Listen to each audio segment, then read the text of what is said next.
and every conversation explores the art of thinking beyond the obvious. And today I have my special guest.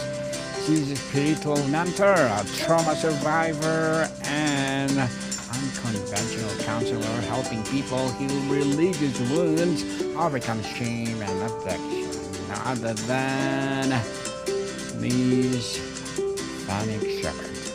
Oh, thank you. Thank you, Daniel. I appreciate being brought onto your YouTube channel and to your 3,000 viewers. Oh, God bless you guys. Hello, everybody.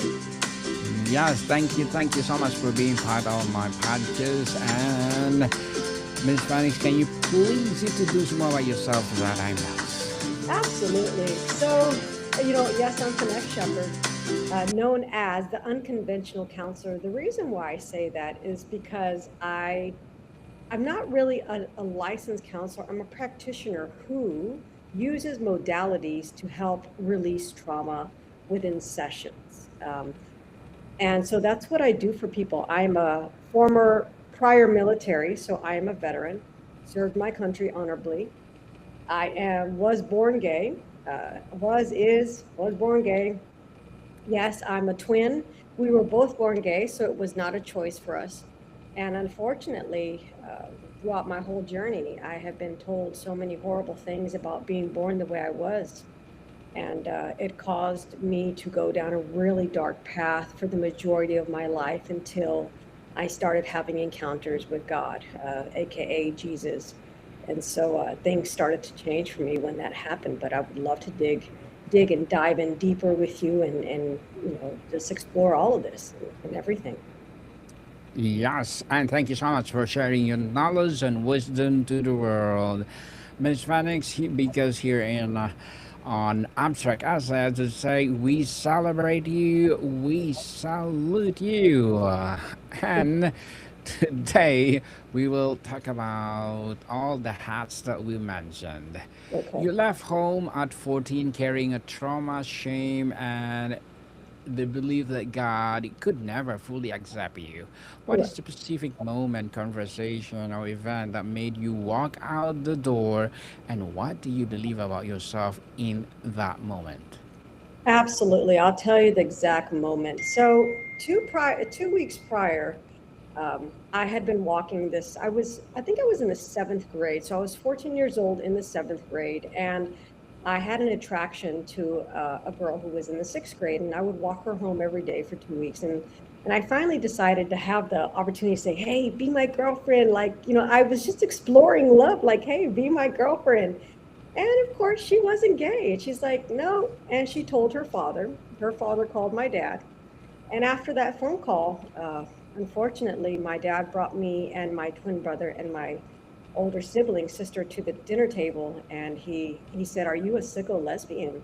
And from that moment, something shifted where I said, "Oh my God, this is my dad calling me something so sad, so horrible," that I ended trying to attempt to end my life twice that week, almost succeeding. But because I did not succeed, I thought it was best to leave home at age 14, traumatized, feeling unloved. And the day that I was leaving, I had woken up at 6 in the morning. I watched my alarm go off and I said, "It's time to leave because my dad doesn't love me. Like, he calls me this sicko human being, and I cannot do that."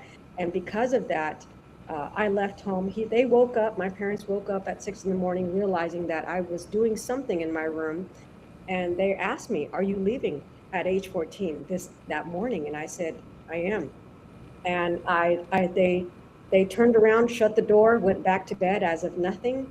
And from that moment on, for those next from 14 to age 30, I ended up spiraling downhill for many, many years, suffering with drug addiction, sexual assaults, mental illness, homelessness, poverty, shame, guilt, self hate, self loathing, everything you can possibly imagine. I ended up living the life of the sicko that my father had called me. I ended up living that whole life from the age of 14 to the age of 30. And that was really hard for me, but it's not who I am today. Thank you for sharing that story, Ms. Phoenix. You said you believe you had been abandoned by everyone, including God. Yes. Which was one the painful feeling abandoned by people or feeling abandoned by God, and why?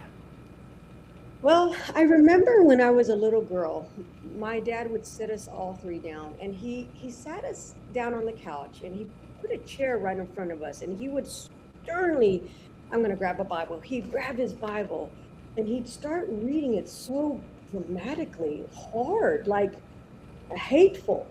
And so I thought to myself, hey, no, if my dad thinks I'm this bad or this horrible of a person, what does God think? So in my journey before I was, I'm going to say I was 25, and I started to seek God out. But people, so-called Christians, would come up to me and say, you know, you're condemned, right? You know, you're going to hell. You know, God doesn't love you. You know that God cannot accept you for who you are. And because of that, I had believed, again, just like my father, that God also did not or could never love me. And so, because of that, I was completely, for me, I had felt I was completely abandoned by not just God, by family, by human beings, and by people who say, hey, we want to bring you to God. But no, they were saying, nope, not you, not people like you. People like you don't belong in heaven, only people like us. And that was the reality of my life of trying to seek God out until I had my encounters with God Himself. Yeah. Well said, Ms. Phoenix. Many people who believe or leave home young describe it as escape. Did you experience it that way at the time, or did it feel like something else entirely? The escape was in the drug usage and the alcoholism. Because when people like drug addicts, alcoholics, why we are doing these things is number one reason, shame, well, two reasons, shame and guilt.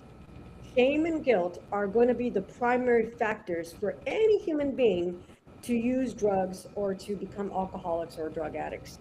That is the number one reason. So, because of that, that's what allowed me to have that escape. Leaving home wasn't the escape, it was the sadness, it was feeling rejected. The escape was the addiction.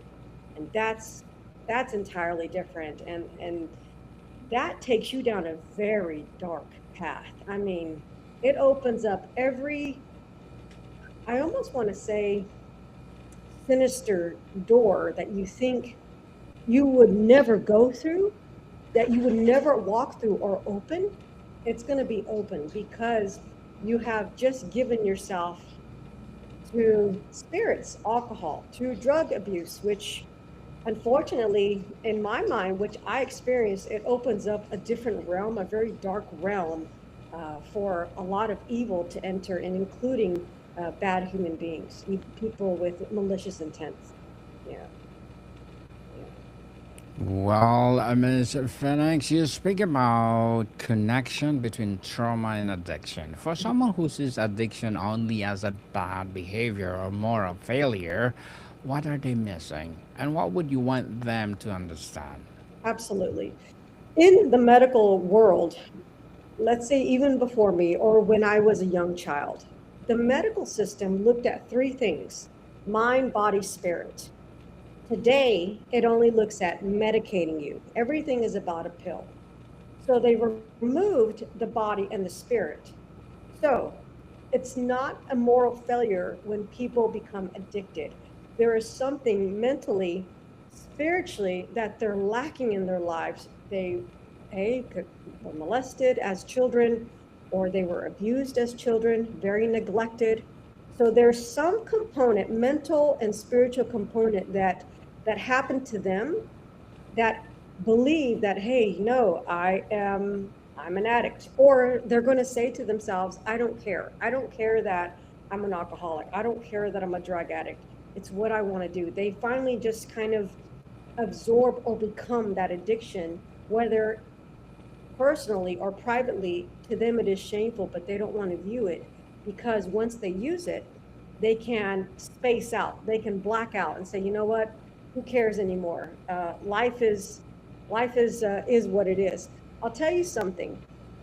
When a year ago, for 2 years, I was a clinical first responder with the Denver Police Department as a peer support specialist. So my job was to patrol in vehicles with police, and we would go to homeless encampments. And it would be my specific job. The police would be there to support me, but it would be my specific job to go out to these individuals who are mentally, unfortunately, having mental illness and major addiction and alcoholism, and living in homelessness and squalor.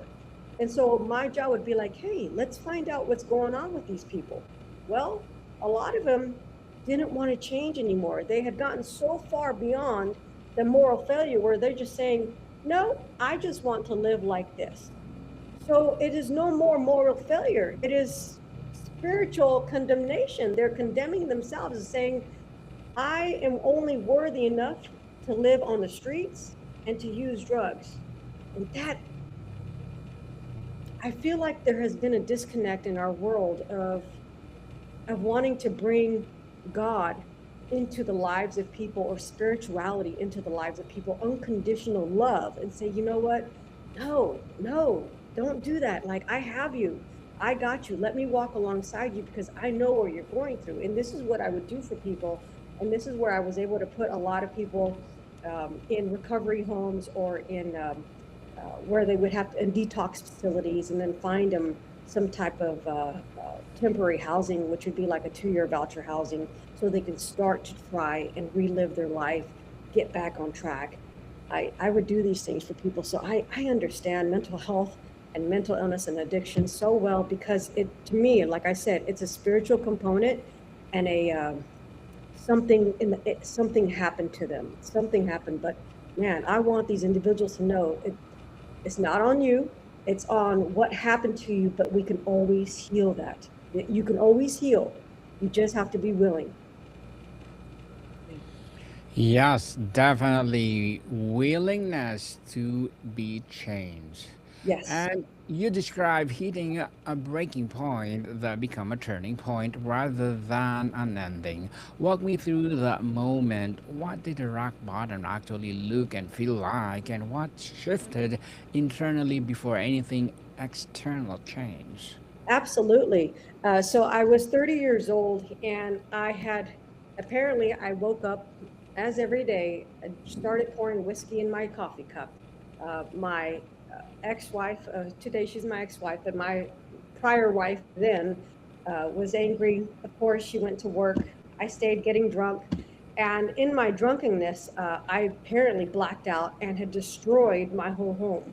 Meaning, while she was at work, I was tearing everything up, trashing everything, slamming everything down. I was gone. I was lost.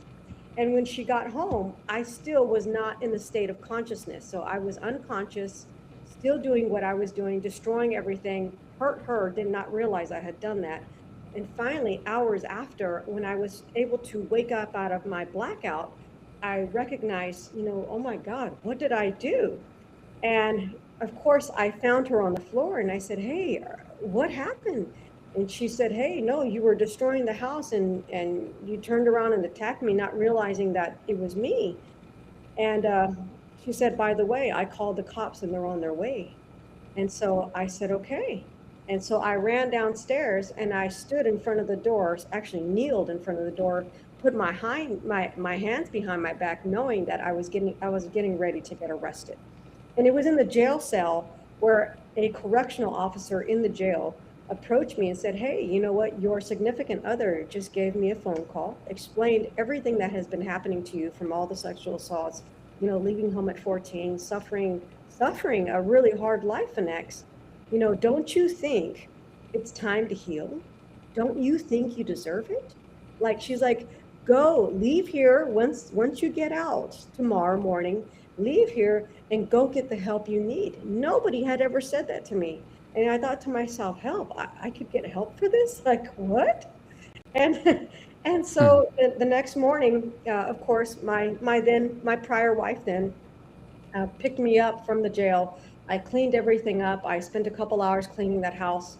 And then I drove myself to the Veterans Hospital and I said, look, I said, one of two things are going to happen right now. I said, you're going to either tell me you have a bed for me, but if you don't, this is my plan. And I said, my plan is to run down out of this building, run down the street onto the freeway, and I'm going to get hit. I said, because I cannot live another day doing what I'm doing because I am suffering. And I was.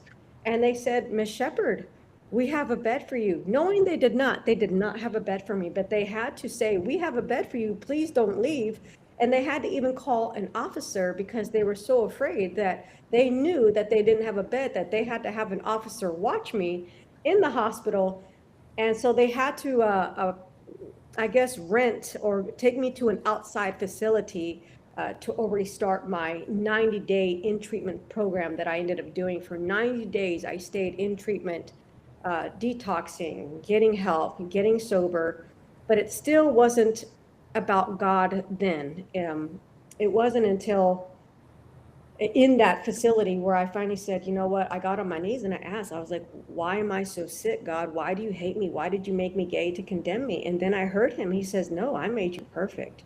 I made you perfect. Heal. I love you. And that's when we started to develop a relationship when I said, okay, I heard something this doesn't, and it wasn't my voice, but it was very loving. And ever since after that, I started to have small conversations until we started to develop a relationship.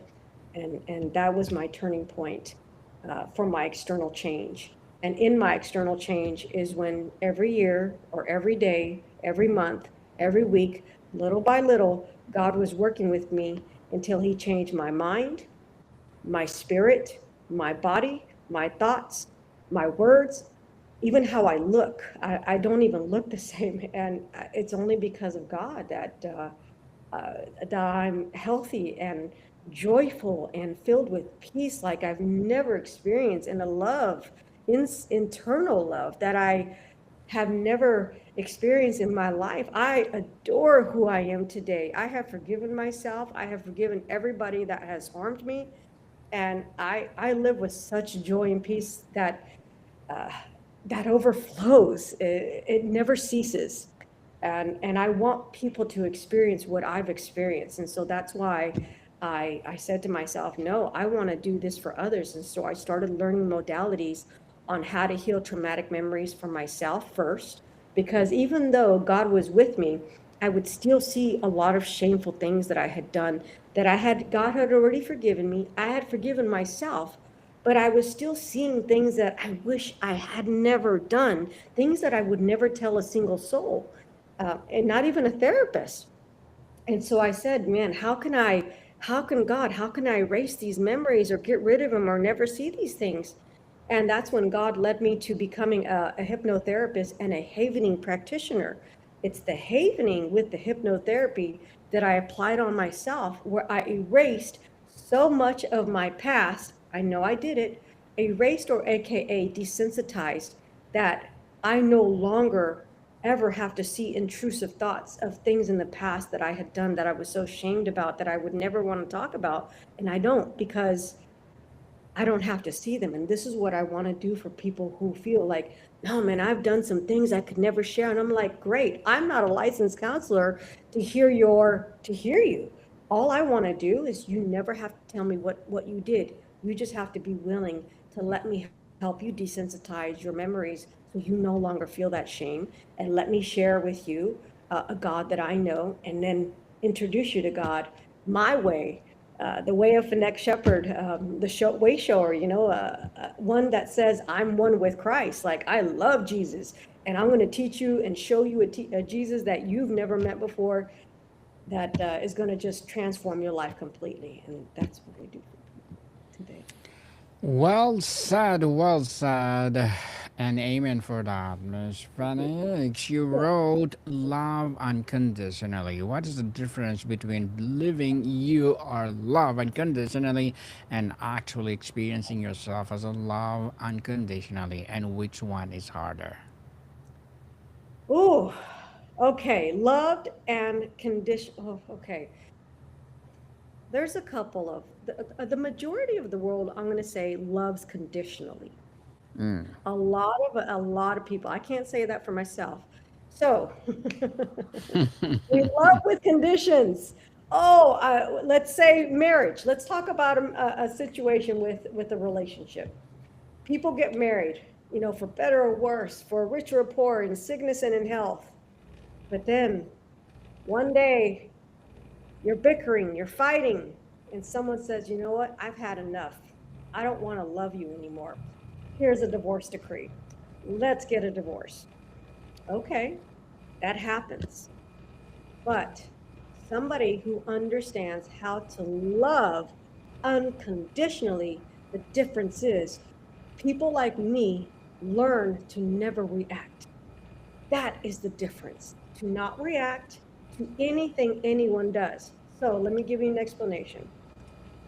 Uh, let's say, which I'm not in a relationship right now. I'm waiting for God to bring me my wife because He promised me one, and I'm like, hey, I'll let God do the work on that one.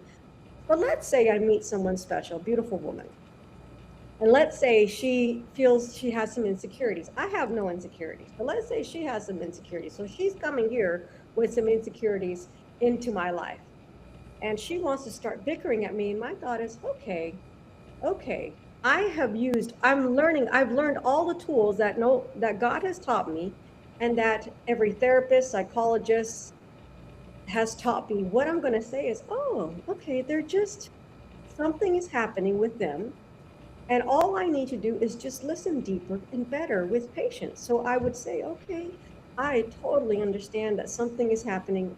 Let's sit down and let me give you this little object. And while you're holding it in your hand, tell me everything. Like, I want to understand why you're so upset, because I want to help you not feel that way anymore. Most people are going to say, well, you did this. Well, you did this. That's love conditionally. Loved unconditionally is someone that's going to say, you know what? They're just mirroring something that is unhealed in me. So I need to heal it with this person so we can stay as one and never react. There's never a moment that needs to raise your voice, never a moment where you need to file for divorce. Pay attention to the person because they're just trying to share something with you, regardless of how they share it. Don't react and don't judge it. Just say to yourself, okay, they're just showing me, like they're just mirroring something that I'm doing, that they're seeing, that they just want to address, and maybe they don't know how to address it, and give them grace, because grace and mercy is what God gives us. So everything that God has taught me, like, hey, Phoenix, be merciful always, be graceful always, be patient always. Don't react, Phoenix. Just listen, observe, and help them through it. And that is what I'm going to say. That is the difference of loving anything and everyone unconditionally, regardless that even at times you're going to say, I disagree.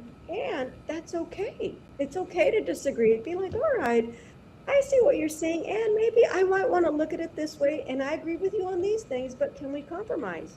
There's always a way to treat people so that you can show that you are loving unconditionally. And and always in the relationships, because I am a relationship coach, and I say that in my website. I always tell people, hey, just be gentle with one another, and if you want to be loved right and you want to enjoy the fruits of your relationship or your marriage, hopefully it's a marriage because I believe in the sanctity of marriage, then honor your spouse and listen to them and let them share with you what's going on so that you both can heal that, release it, and then move forward even stronger, even healthier. And then what happens, the blessing of that is you get to enjoy your marriage, the romance, the intimacy, the friendship. You get to enjoy that so much more with your partner, or even in business or in friendships or at co-workers. You get to enjoy life so much more because you are loving in a different manner than other human beings. And that's what I teach. A lot of my teachings are going to be how to do these things and how to be this person. So yeah. Beautifully articulated, Ms. Fenix. And to wrap Yeah, up our no, discussion for today, at the heart of your message is a God who does not require you to earn love or become someone else to be accepted. For someone listening or watching who feels broken, unworthy, and disconnected, what would you want them to understand about themselves and their relationship with God right now? okay. So, if you are listening and you do feel broken or you feel unworthy, you are not. You are not. Come as you are. If I was able to, if God said to me, I made you perfect, and that's how He said, I love you. I see you, Finex. I see how broken you are. I see that you're on drugs. I see that you're a drug addict. I see that you are angry and abusive. I see this, Finex. And I'm still calling you perfect, and I'm calling you by name, Finex. I'm no more special than you are. So my thought would be, hey, go to God as broken as broken as you are right now, and just say this: God, I I'm lost. I'm broken. I need you. Come to me. Like I don't know if I can come to you, so can you come to me? Yes. Yes, He will. He will come to you. He will wrap His arms around you, and He's going to say, hey, let me heal you. Let me love on you. Let me open the right doors. And the only thing I would ask of you, yes, who are listening, is become the yes person. So what does that mean? Last thing. So after God will embrace you, love you, He already does anyways. You just want to feel it more. You just want to feel it. He's going to invite you to go get help with a therapist or with a psychologist or with someone like me who understands people who are broken and feel ashamed or feel lost. Come to us, be the yes person. So if we say, hey, would you like to go to this special kind of group to have support from others? Say yes. Hey, would you like to learn these new skills to kind of help you to think better and stop these intrusive thoughts? Say yes. Hey, would you like to learn this kind of modality so that it can help you in all your relationships? Say yes. So be the yes person.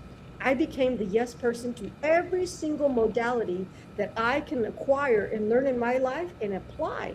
Some things I said, oh, okay, I learned that, but I didn't care for it. All right, take what you like and keep going and open up other doors to continue healing. And I promise you, your life will be a 180. I don't want to say 360 because that's going back to the old you. It's a 180 where you are new body, new mind, new spirit, new thoughts, new love, new heart, new everything. You will be a new person, a brand new person, a phoenix, which is my name, Phoenix, rising out of the ashes, reborn as somebody brand new, the 2.0 version of you. And that's what you want. Indeed, that's what we want as well, Ms. Phoenix. Can you please invite our listeners to support your upcoming Love Unconditionally? Yes, guys, my book is coming out June 4th. It is launching June 4th. I'm going to be speaking at so many places. I'm going to be on different podcasts. I want to share my message. I even want to, please go to fenixshepard.com, FenixShepard.com, fenixshepard.com, or find me on Facebook, Instagram, TikTok. I want to share my message of love for you. I want to start reading some chapters of my book for you. I want to answer questions. I'm going to start going live so I can be there to support you. And I want to invite you to some master classes that I'm getting ready to have. Anyone's invited. It's going to be for free. I'm going to do free group healing sessions to help release some trauma, to help release some inner pain. I'm going to be doing free sessions, so just come on and subscribe to my website, and I'll make sure to share all this information with you guys. One love. One love indeed. That's so amazing. Thanks. Thank you so much for your time. Oh, thank you. Thank you, Daniel. God bless you, sir. God bless us. Well, Martin people, see you soon.